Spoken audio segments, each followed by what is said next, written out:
और देखिए सरदारों के सरदार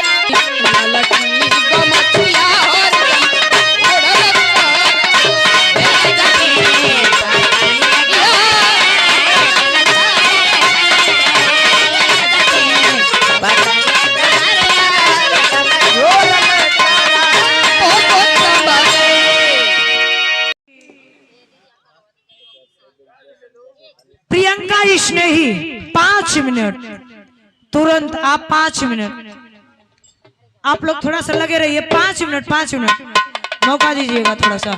और इसके बाद हारमोनियम पे और खड़े होंगे हमारे अब की इसके बाद त्रिभुवन नाथ यादव गुरु जी और फिर गोविंद पाल जी। 5 मिनट के बाद ढोल हारमोनियम नहीं बजना चाहिए। 5 मिनट से ज्यादा नहीं होना चाहिए। Hello hello.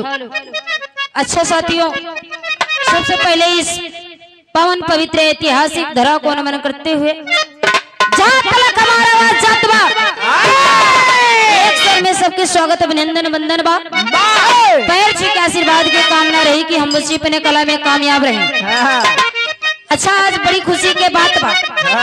बड़ा ही सुंदर कार्यक्रम रखा गया। बिरहा जगत की बहुत सुंदर गायिका हमारी बड़ी दीदी सम्मानित आप कविता बनारसी जी, आज आपकी बिटिया अनु बिटिया के जन्मदिन बा। छोट बहन बड़ी जन्मदिन की ढेर सारी शुभकामनाएं।